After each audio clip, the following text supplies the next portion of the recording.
BBC Sounds. Music, radio, podcasts.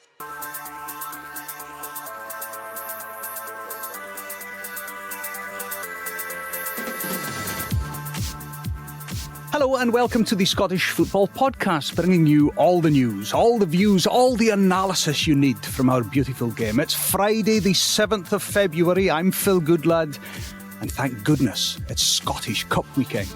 It's a good ball into the back post, another chance! Oh, it's in again! Would you believe it? Ayr United looking to cause an upset against Hibs tonight, live on the BBC Scotland channel. We know Hibs are going to be hard to beat. You have to play the game of your life on Friday night to make sure we compete. And Scotland's women name a squad for the future, as well as the Nations League. Really just an opportunity to be fresh, try something, and take us in a direction that we need to earn the right to qualify for tournaments, so this is the start of it. The Scottish Football Podcast from BBC Sports Scotland. Plenty to get our teeth into. It's Friday, so we've got the Friday gang back together. Gemma Fay, she wore the Scotland shirt 200 times, so she knows a thing or two about what she's talking about. Gemma, morning to you. Good morning, Phil. How are you? I'm fine, thank you. I'm going to be very nice to you over the next 20 minutes. I'm going to pay you compliments and tributes and just appeal to your better nature because... Oh, come on, it was a debate. No, I'm not talking about the debate. I'm talking about the fact that the AC/DC tickets go on sale at 10 o'clock. Oh, right. And you have an inn at Murrayfield. In that case, if that's what if you showed your hand early, then... And Lee Miller, who will agree with me that Gemma looks wonderful this morning, Lee. Wouldn't you agree? Lee, before I go further, a certain member of your family is across the back page of one or two of the papers this morning. Apparently Motherwell booting out multiple multi-million-pound bids for Lennon. Isn't it amazing that 4 days on we're still transfixed by the January transfer window? Yeah, it was news to me in terms of being splashed over the papers, but yeah, there was talk. There was a little bit of talk and a little bit of movement, but ultimately Motherwell didn't want to sell. The price wasn't right, so Lennon just gets on with his football and see where it takes him. Lee, can I also ask, not from a football point of view, but actually from a dad's point of view, it must be almost quite... I was going to say refreshing, but that's not the word. Almost just quite... let's go with refreshing, to just be able to focus on your son and his job as opposed to the swirl of speculation that's been surrounding him for not just weeks but for the whole of the season.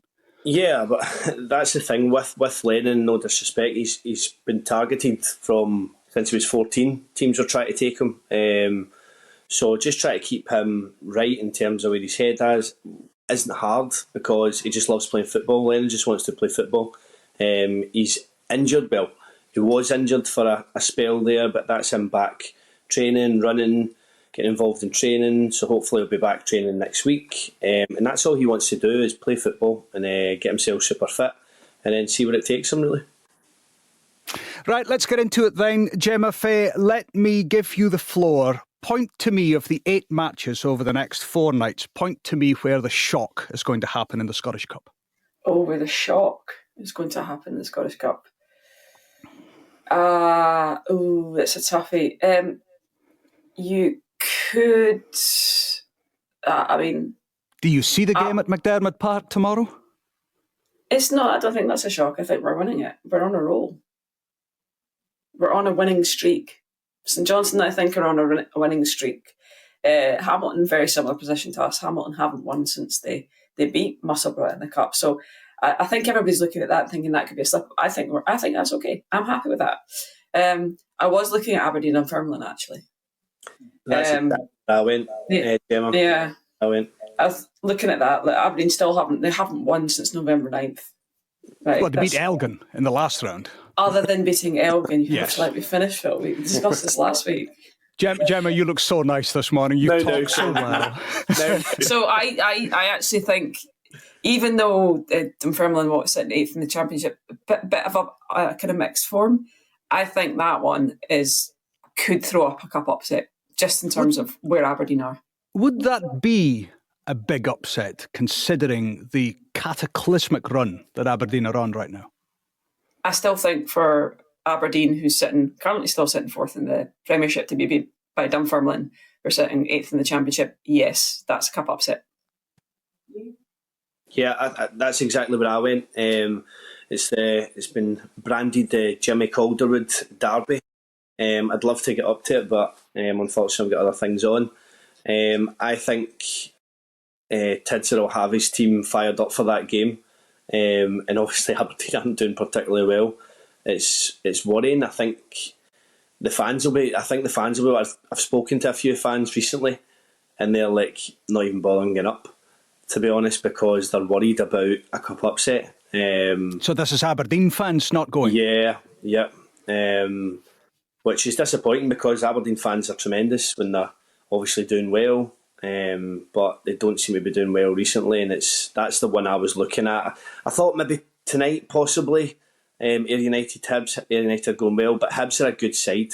Hibs are a really good side. I've seen them a lot this season, and even when they weren't getting results, they were still playing well. They were just making mistakes in the last 10 minutes of the game. So it'll be good. It'll be interesting because obviously the dynamics between Scott Brown and Hibs and Stephen Whittaker and Hibs, and that'll be an interesting one tonight, I think.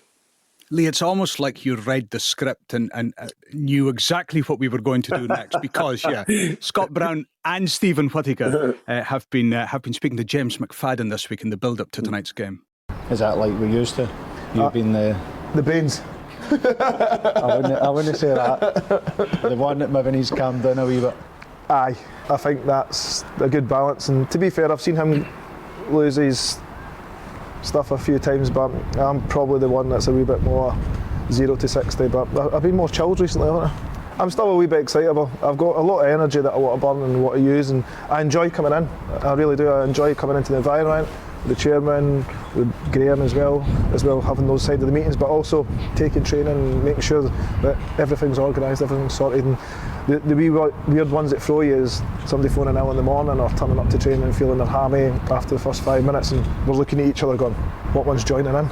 And 9 times first choice. The coaching on the pitch and getting the team to play how we'd like to see it on a Saturday, it's been fantastic, and I think the boys able to take the information on and implement it on the Saturdays, 9 times out of 10's been there, and they're really good workers. They put the work in, really good attitude to what we're trying to achieve.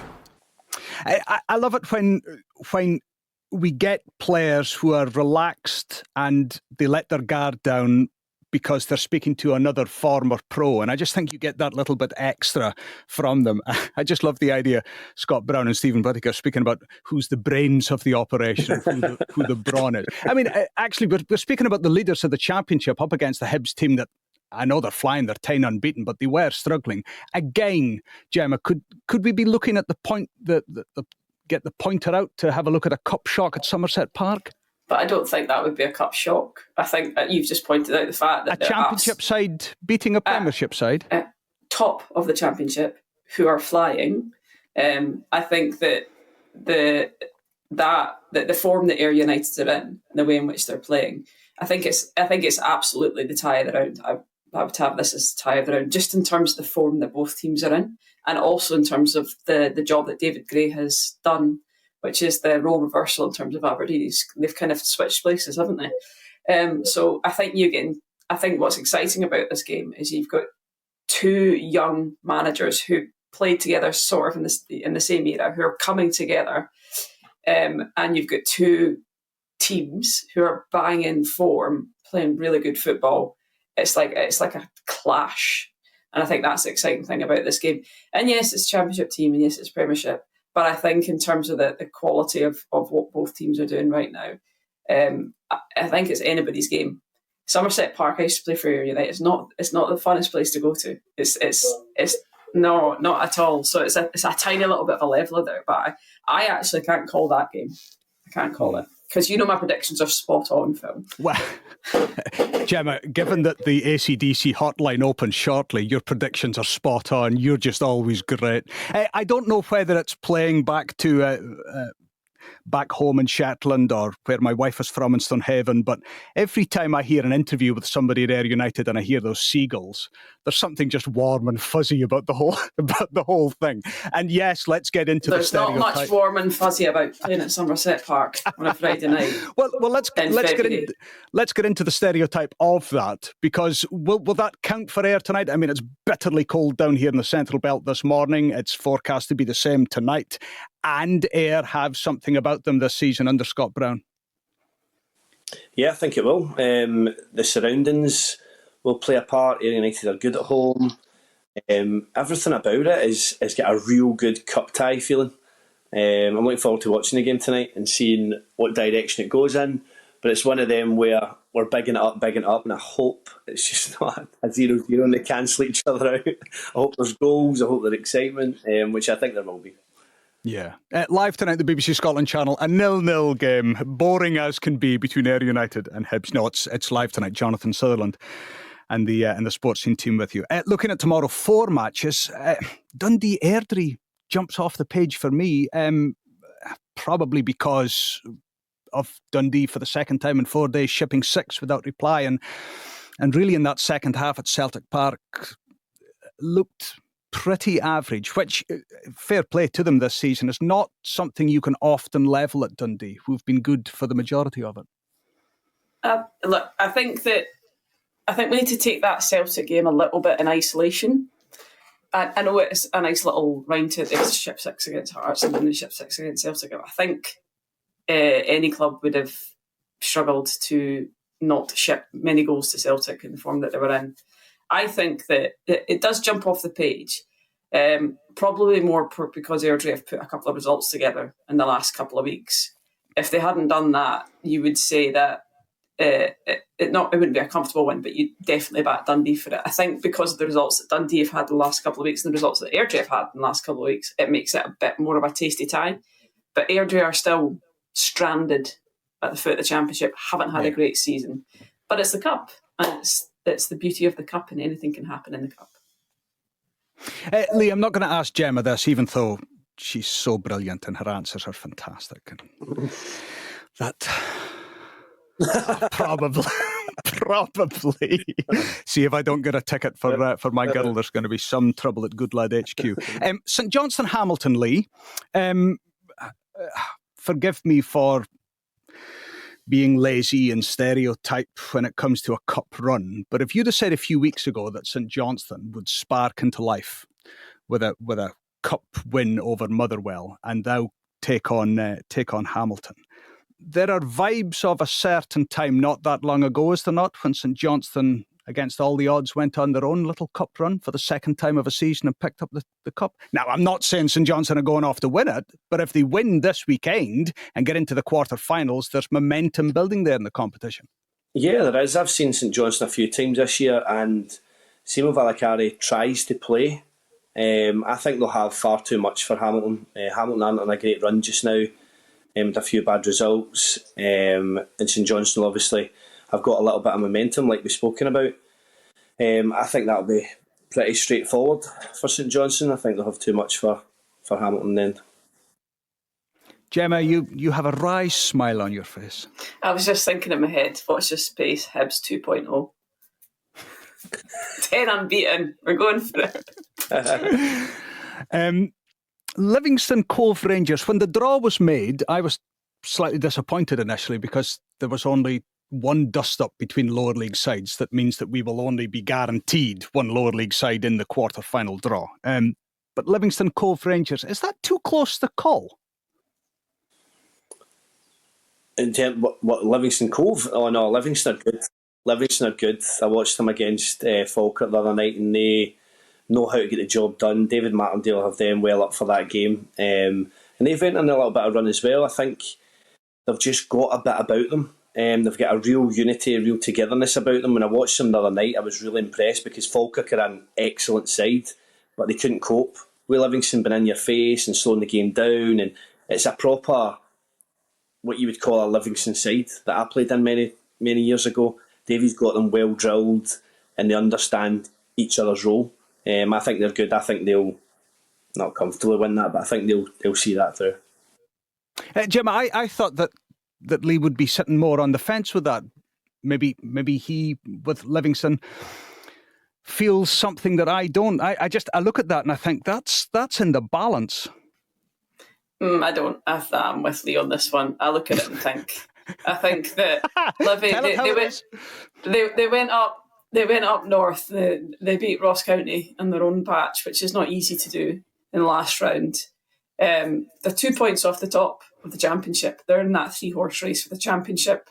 And as Lee said, in terms of David Martindale, he knows how to navigate situations like this. Yes, I get what you're saying because Cove are sitting high up in the table with Paul Hartley, but I just think that Livingston will have far too much for Cove. Sorry to just, I don't know, break little thing that you had in your head and no. Just it's not like you to break a little thing in my head, Gemma, is it? On a Friday morning, you still talk so well and look so well. Tickets are gone. Celtic Wraith Rovers. Well, if Scott Brown can do it against his old club with Ayr tonight, Lee, can Barry Robson do it going to the Dragon's Den tomorrow? Do we really want to go there? I thought Celtic the other night were phenomenal.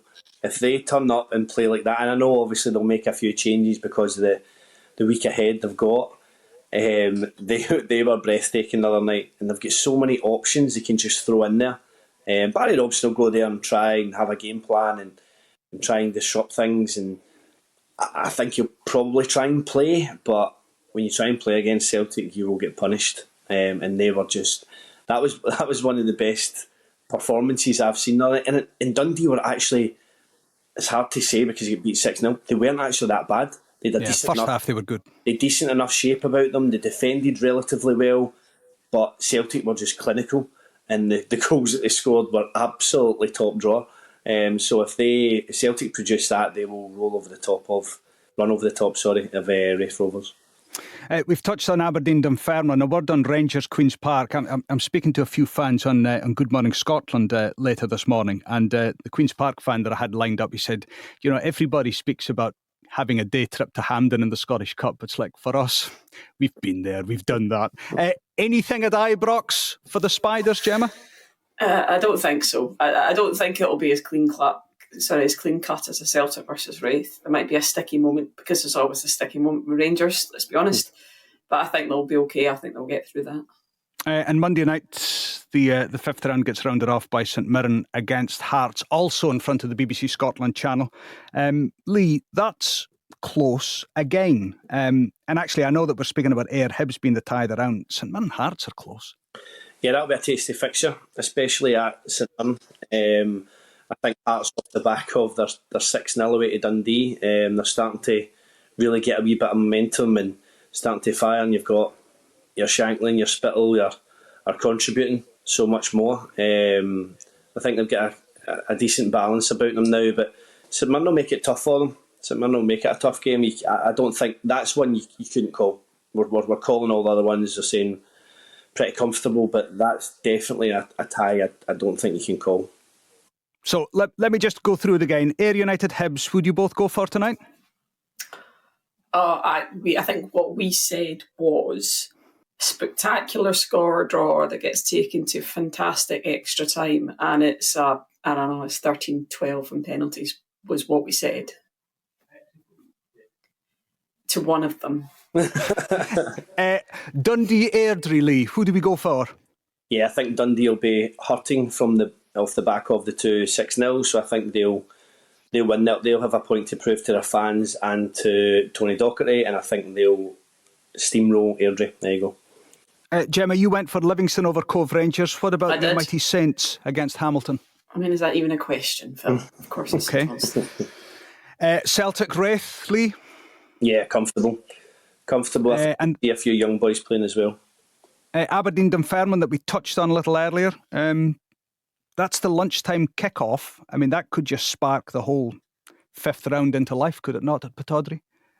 I mean, it could. I am going to go for Aberdeen, but I'm not 100% sure. Yeah, it's one of them where I think Aberdeen will win, but won't be convincing. But it's one of them, if you win that game, then it could possibly roll on to get into a wee bit of run. Who knows?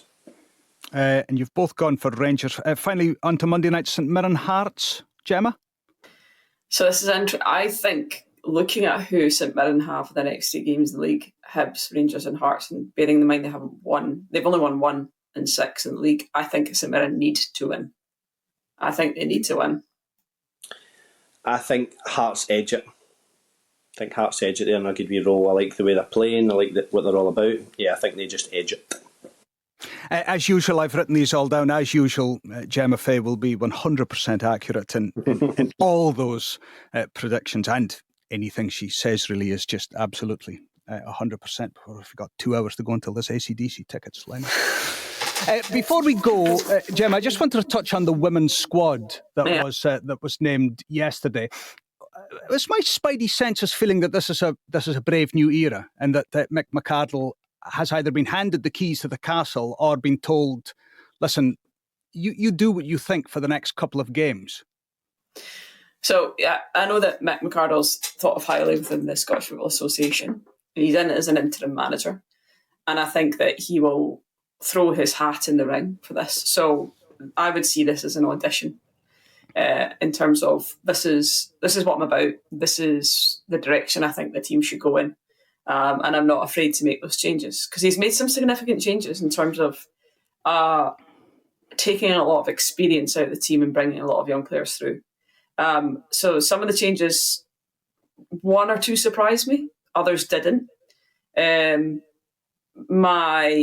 It's exciting to see young players come through. Having played international football, the bit that I'm interested to see is it's very different from any other type of football. It's different from age grade like under 23. It's different from under 18. It is like going into the lion's den. I'm just interested to see if there's enough experience around those younger players coming in to be able to hit the ground running. So Austria first up, slightly easier task, and then they have Netherlands. Bearing in mind these games count because it will help decide what pot you go into. So I wish them all the best. I'll be really interested to see how the team fares. I know the players respond to him. I know the players, certainly from 23 level, like playing for him. And so it'll be interesting to see how that shapes up. Yeah, the international calendar back up and running a couple of weeks' time with that opening game in their double-header, Scotland against Austria. We're going to leave it there. Lee, thank you very much. Gemma, thank you very much. Lee, doesn't Gemma look wonderful this morning? Doesn't she just speak really with an eloquence? Today.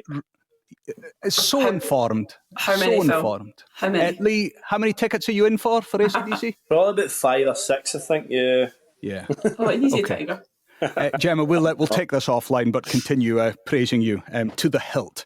Gemma Fay, Lee Miller, thank you very much indeed for joining us this morning. Listen, it's Scottish Cup 5th round weekend, and it's here for you on BBC Radio Scotland and with our colleagues on the telly. It all kicks off tonight. Ayr United against Hibs, 7:30 with Jonathan Sutherland and the Sports Scene team on the BBC Scotland channel. Remember the Daily Football Podcast? Well, the hint is in the title, isn't it? Every day from Monday to Friday, it drops on BBC Sound. Click on your notifications; it will drop in your device as well. For now, though, I'm Phil Goodlad. Enjoy Scottish Cup 5th round weekend, and we'll speak again soon. This is the shocking moment English football has been dreading. My name is Moses Swabu, and I used to be a professional footballer, but then I got in deep with organised crime and became a match fixer operating in the English League. A match-fixing investigator has highlighted 2 matches he says appear to have suspicious betting patterns. How honest are you going to be with me? This is 100%. Join me for Sports Strangers Crimes presents Confessions of a Match Fixer. Listen on BBC Sounds.